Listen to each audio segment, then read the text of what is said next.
kuni egaa zoonii tokkodha. Zoonii Kilbat Raasuu jedhamu kuni isa keessatti magaala lama qabatanii jiru. Magaalli lamaan kuni Abaala fi Magaallee jedhamanidha. Isaan lamaan qabatanii jiru jedhama. Achittis loltoonni keessattuyyuu milishaan Affaar akka malee miidhaman jedhamee jira. Egaa milishaa Affaar qofaa miti naannoo sana kan jiru loltoonni Eritiriyaas hin jiru. Loltoonni Eritiriyaas baay'inaan socho'u. Kanaaf loltoonni Eritiriyaas akka miidhamanidha kan dhagahamaa jiru. Isaanii warra Affaaritu miidhame keessattuu uummata nagaatu miidhame haa jedhanii malee kan wajjiniin egaa mootummaan Tigraay ibsa baasee jira. Mootummaan Tigraay ibsa baaseenii waraanni kuni naannoo sanitti kan gaggeeffamuu danda'ee fi ofii dhufanii nu tuttuqanii ofii mootummaan Affaar nuti uummata Affaar wajjiniin rakkoo hin qabnu. Uummata Affaar wajjiniin walitti bu'iinsas hin qabnu. Haa ta'u malee uummata Affaar kan fayyadamuu barbaadu Abiyyii fi Finxaaleeyyii Amaaraati. Kanaaf isaantu waan kana fayyadamuu barbaada. Kanaaf amma isaanitti fayyadamuudhaanii gargaarsi uummata Tigraay akka hin geenye dhaabuudhaa fi akkasuma gufuun akka itti baay'atu gochuudhaaf waan kana keessa galan malee uummanni Tigraay nuuni uummanni Affaar dhiifamaa jibba nurraa qabu jennee hin yaadnu. Kanaafiyyuu waraanni kuni waraana isin ilaallatu miti. Nuti dhimmi keenya ammallee taananii mootummaa Biltsiginnaa wajjiniin kanaafi walitti bu'iinsa kana keessaa bahaa jechuudhani gaafatanii jiru. Egaa kanumaan gara oolmaa Oromiyaatti deemnaa. Oolmaa Oromiyaatiin mootummaan abbootii gadaa Karrayyuu ajjeese jechuudhani abbaa gadaa Goobanaa Hoolaa dubbatanii jiru. Abbaa gadaa Goobanaa Hoolaa egaa akkuma kana dura isinitti himnee abbootii gadaa biroo wajjiniin ta'uudhani abbootiin gadaa kuni moojoo bakka isaan hidhanitti dhaqanii gaafachuudhani achi abbootiin gadaa kuni isaan keessaa namni tokko du'e jennaani isa sanallee reeffa isaanii kennanii akka mana hidhaa sanii bahee awwaalamuu warri achitti hafanis akka midhaan nyaatanii gargaarsa godhaniifi jiru. Akka midhaan nyaatan gargaarsa godhaniifi achiin booda dubbiin kuni gara mootummaatti garagaree amma abbootiin gadaa kuni hidhaadhaa ba'anii jiru. Kanaan har'a abbaa gadaa dhiifama abbaa gadaa Goobanaa Hoolaa OMN'dha akka dubbatetti egaa mootummaani abbootii gadaa kana ajjeesuu himanii jiru jedhee jira. Kuni karaa baay'eedhaan egaa ragaan itti bahee jira. Namni tokko mirgi namaa qoratee isa mootummaatu ajjeese jedhee maaliif akka ajjeefamanii fi maaliif gocha kana qaamni mootummaa fudhachuu akka danda'e ibsa naa kennu jedhee ibsi kennameef hin jiru haga ammaa. Sanaan alas Koreenii Abiyyi hundeessee qoratee achi booda waan kana mootummaan akka raawwatee fi ajaja araarsaa Mardaasatiin ta'uusaa dubbatee jira. Araarsaa Mardaasaa immoo ani ajajnee gocha kana kan raawwate poolisoota Shawaa Bahaati jechuun gadi dabarsuuf yaalee jira. Haa ta'u malee ragaan argamee ragaan bilbilaanis yookiin waraabamee sagaleedhaan waraabamee argames Araarsaa Mardaasaa akka ajaja kana kenneedha. Araarsaan garuu Shimallis akka isaa ajajee wanti inni dabarsee hin jiru. Kanaaf harka walirra qabu jira. Kuni itti gaafatamummaan kuni hagam akka deemu hin beeknu. Egaa garuu walumaa galatti ilmi Oromoo tokko yookiin namni Oromoodhaaf hin jedhu tokko maqaa Oromootiin of waamu tokko abbootii gadaasaa ajjeesee abbootii gadaasaa ajjeesee ilma abbaa gadaa ofiin jechuun kan akkas nama qaanessuu fi kan akkas nama qaanii guddaa yookiin leeyyoo guddaa namatti ta'u hin jiru. Kuni hedduu kan nama gaddisiisudha. Hedduus kan nama qaanessuudha. Namni akkasii kuni ani Oromoodha jechuus hin qabu. Oromoonis Oromoodha jechuun hin qabu. Kanumaan oduu itti aanutti deemna. Oduun itti aanu PP'n waboonii biyya nurraa fudhatte jettee jirti. PP'n egaa har'aa walgahii geggeessitee jirti. Har'aa Adaamatti PP'n Oromiyaa walgahii geggeessitee jirti. Walgahii geggeessan saniini amma dhugaa dubbachuudhaaf yoo ta'e dhugaa walitti himuutu wayyaa wal sobnee eessayyuu deemuu hin dandeenyu eessayyuu gahuu hin dandeenyu. Kun nuti amma haalli keessa jirruuni waboonii Oromiyaa walakkaadhaa ol akka to'achaa jiru irratti walii galamee jira. Kanaafiyyuu amma yeroo gabaabaa keessatti akka mootummaan jedhutti yookiin akka isaan jedhanitti akka PP'n jedhanitti dirmannaadhaan hundumtuuyyuu duula wal fakkaataadhaan ka'ee yoo waboo ofirraa hin ittisinii fi yoo waboo bakka amma qabatan kana keessaa baasuun hin danda'amini fuulduratti tasuma mo'achuunii fi tasuma biyya keessaa baasuun uummata keessaa baasuun ni ulfaataa jedhanii jiru. Kanaaf egaa warri akka jedhamutti warri naannoo zoonirraa fi aanarraa dhufan keessattuyyuu aanaa waboon irratti socho'u zoonii waboon baay'inaan keessaa jiru achi warri dhufan hedduun isaanii bo'aniiti kan himatanii nuti jireenya dhabnee jirraa akka namaatti hin jiraannu iddoo baay'eetti akka dhageenyetti egaa guyyaa waajjira ooluu halkan mana galanii rafanii manni nurraa fudhatama yookiin immoo manatti dhufanii nurkutu jedhanii ba'aniiti boolla keessa kan isaan ciisaa bulanii achi immoo ka'anii bariisaa gara hojii deemuu iddoo baay'eetti egaa akkasitti kan isaan jiranii jireenya namni jiraachaa jiru miti kan jiraachaa jiran jedhama. Kanaaf kuni rakkoo guddaa ta'ee jira. Haa ta'u malee ammallee qalbii deebifatanii araaramuu fi amma dubbii kana karaa nagaan dubbannee fidna kan jedhu kun hin jiru. Wanticha immoo warra kaantu caala waa amma waan cimaa dhufee fi warra kaantu dubbii kana abidda itti afarsaa jira. Kanaani waan tokkotu ta'aa jira amma wanti ofii daffaa jiru tokko jira keessattuyyuu Shawaa dhiifama Wallagga Bahaatti waan as deemaa jiru tokko badii guddaa tokko akka isaan dikkisaa jiranidha kan nutti mul'atu.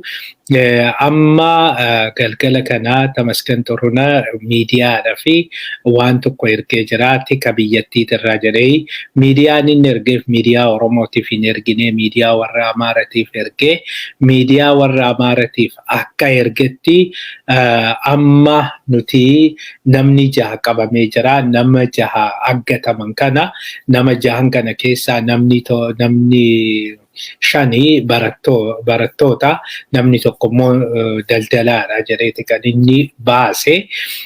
Duraan dursee qaamni barataa aggatus hin jiru.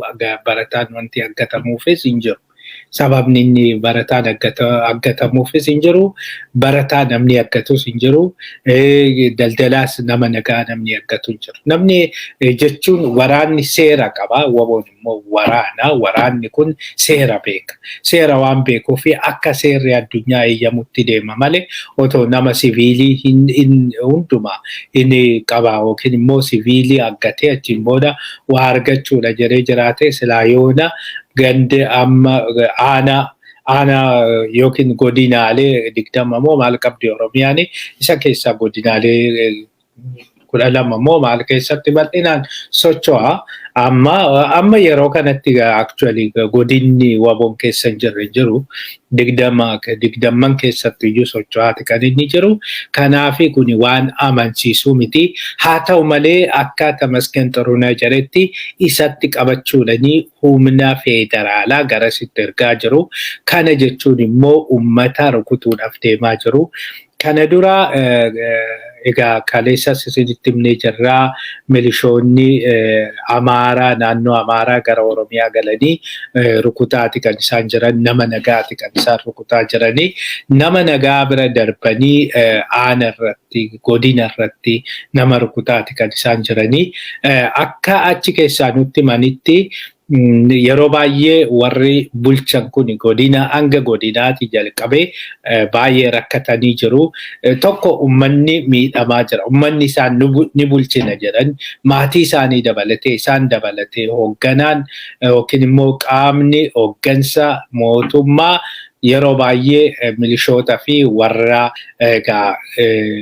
saaxilamanii rakkoodhaa fi saaxilaman jedhamaniin jedhamee qawwee hidhachiisaniin isaan saniin tarkaanfiin irra ga'a. Maaliif isaanii walumaa galatti addan baasan? Bulchaa waan ta'eef miseensa bilchiginnaati kuni miseensa abaa'ooti miseensa wabooti waan jedhamu isaan bira hin jiru. Isaan bira Abbaay Gama gaafa dhufanii isaan bira waa lama qofatu jira. Nuyi isaan suni bilchiginnaa Oromiyaa ta'e maalii ta'e Giruupidhuma tokkotti kan isaan ka'anii. Egaa kanaan amma tarkaanfii irratti fudhachaa jiru. Even tarkaanfii gaafa uummata irratti fudhatanii fi firoottan hooggantoota kanarratti gaafa fudhatanii hooggantoonni kun mootummaatti gaafa iyyatanii ofirraa ittisaa uummanni ofirraa ittisu jedhaniiti callisanii deebisuu jedhan ol iyyatanii jennaan. Kana amma hooggantoonni baay'een maal gochuu jalqabanii mootummaatti iyyachuurra wabootti iyyachuu jalqabanii jedhu. Wabootti gaafa isaan iyyatanii jedhanii waboon hin dhufaa fi waboon jidduu galee warra humnaan uummata ajjeesu irraa ittisee gaafa waboo arganii waboon immoo tarkaanfii irratti fudhatee boo'icha jalqabu jedhan jarri. Boo'icha jalqabanii akkas nu godhanii Onag Shanee akkas nu godhee maalii nu godhee jedhanii wanta biraatti jiru kanatu jira. Walumaa galatti rakkoon kuni rakkoo baay'ee walxaxaaf ulfaataadha kan jechaa jiranii akkasitti siikoon hin kennamuuf jedhamaa jira. Garuu sadarkaa Tamasgan Xurunaa sadarkaa kanatti duraan dursee opereeshinii yoo ta'e opereeshinii kana otoo waan tokko hin qabatamin otoo waan tokko hin argin miidiyaadhaaf kennuun miidiyaa isaaniitiif kennuun kun maaliif barbaachise? Maal olola maaltu barbaachiseeti? Maaliitu waan daffaa jiru tokko jira isa sanaa fi isa sana fudhachuudhaaf isa sana mirkaneeffachuudhaaf yookiin immoo tarkaanfii fudhachuudhaaf barbaadan sanaa fi sababa barbaadan malee waa malee miti wanti kun kan lafaa kayaas ka'e. Kanaaf uummanni keenya quba qabaadhaa. Jidduu kana Wallagga Bahaa keessatti namoonni nagaa baay'een ajjeefamuu danda'u. Of eeggannoo gochuu qabdu. Mana keessanii hin bayinaa. Magaala keessa deemuun yeroon hatattamaa sun iyyuu numa jira. Labsiin yeroo hatattamaa otoo jennu labsiin yeroo hatattamaa sun hagamiif akka turu hin beekamu. Jechuun Oromiyaan egaa kana dura labsiidhuma hatattamaa jala jirti yeroo hundumaa erga biyyi dhufee labsiin yeroo hatattamaa kun dhaabatee hin beeku. Amma biyyattii guutuun iyyuu sana jala jirti. Ooma akka ka'u hin beeknu. Wayyaaniinis gara Tigraayitti deebitee jirti. Egaa maaliif akka isaan qabatanii ta'an hin beeknu. Kanatu jira gama kanaanii gama biraatiin Shawaa Dhiyaa keessaa qarshii hedduu gara Finfinneetti fe'aa jiru jedhamee jira. Qarshiin kun gara Finfinneetti kan fe'amaa jiru waan mootummaan sodaatee fi jedhamaati jira. Mootummaan garmalee sodaatee jira. Baankiin saamamuu danda'a jechuudhani keessattuyyuu Shawaa Dhiyaa keessaa waboon haalan socho'uu waan jalqabee fi wantichi akka malee sodaachisee jedhama. Kanarraa kan ka'e qarshii hedduu gara jiddu galaatti fe'uudhani qarshii muraasni qofti baankii keessatti akka hafuu godhanii jiru jedhama. Qarshiillee baankiidhaa baasanii yoo geggeessan wantoota biraa maal godhu? Namoota maal godhu? Qabeenya achi jiru maal godhu? Kuni wanti egaa beekamu hin jiru. Kanumaan oduu ittaanutti deemna. Oduun keenya ittaanu waa'ee oolmaa addunyaati. oolmaa addunyaatiin Hamdaan Daagaloo hidhamtoota 25 hidhaa baasisee jira yookiin hidhaa baasee jira. Egaa Hamdaan Daagaloo gara biyyattii gara Itoophiyaa dhufuun isaa hin beekama. Hamdaan Daagaloo ton dhufin dura warri Blue Nile State jedhamuu fi Beenishaangul waliin mari'achuun isaanii ni yaadatama. Amma yoo dubbatamaa jiru warra santu warra Blue Nile bulchaa Blue Niletu Abiyyi Hamdaan Daagaloo wajjin wal qunnamsiise. Achi Hamdaan Daagaloo wajjin wal qunnamsiise achiin booda gara Abiyyi wajjiniin erga mari'atee namoota biroo wajjiniinis mari'ateen booda amma gara biyyaa deebi'ee jira jedhamee jira. Egaa otoo hin deebi'in dura waa dangalamee fi achi namoota 25 hidhaadhaa eegsisee jira.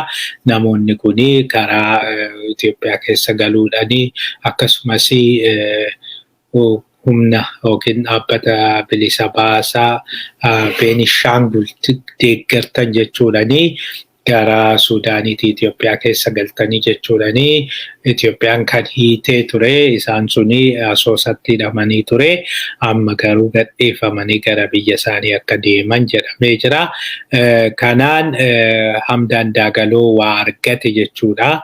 Kunootii kana godheen jira. Kunootii kun injifannoodha jedhee dubbachuudha fi waan isa dandeessisuudha kuni. Haa ta'u malee Itoophiyaan maal akka argatte ifatti hin himamne. Kana kan gabaase Sunaadha. Sunaan kana Itoophiyaan maal akka gaafattee fi maal akka argatte ifan goone. Haa ta'u malee wanti gaafachuu dandeessu yeroo hundumaayyuu waan Tigraay wajjin wal qabatudha. Gargaarsi Tigraay godhamu yookiin immoo karaa kamiiniyyuu Tigraay gargaarsa hin godhinaa nu gargaaraa wajjiniin hojjennaa wajjiniin taanaa lafa keessanis isinii mirkaneessinaa jechuun noolle. Egaa kana Suudaaniin gama tokkoon gammachuu qabdii kanatti amma. Haa ta'u malee Suudaaniin mataa isheetiin rakkoo mataa ofii qabdi. Diinagdeen Suudaanii garmalee gadi bu'ee jira. Diinagdeen Suudaanii kufee jira.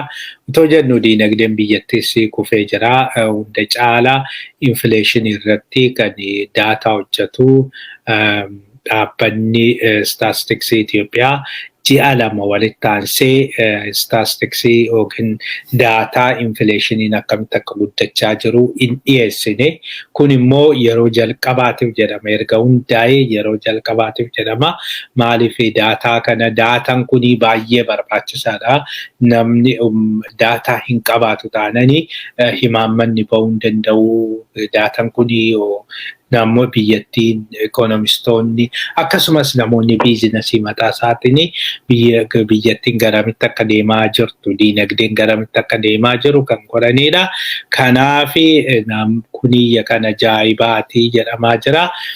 Kana hunda kan godhe garuu Abiyyiitu dhoorkee maaliif jireenyi garmalee waan qaala'ee fi jireenyi qaala'uu kanaa lakkoofsan yoo himamee jedhee caalaa nu miidha jechuudha. Kanaan Suudaanii keessattis amma baay'ee mi'aayee jira jireenyi. Kanaaf Suudaaniin rakkoo mataa ofii qabdi. Wal amantaan hin jiru warra Suudaanii bulchan jidduu miilitarii fi siviilii jidduu kanatu jira gama kanaanii. Gama biraatiin oduudhuma jiddu gala bahaa kana keessaa otoo hin bahin Yuunaayitid Arab Imireetiin baalastik misaayilii lamaanii na haleelanii ture. Haa ta'u malee ofirraa qoladhee jira jettee jirti. Egaa kan isheen balaaleffatte Huutiidha. Huutiitu baalastik misaayilii kana natti dhukaasee haa ta'u malee intercept gochuudhaani misaayiloonni kuni otoo badii tokko hin geggeessini fashaleessee jira jettee jirti. Egaa kanaan biraavoo jennaani haa ta'u malee wantichi akka malee yaaddessaadha.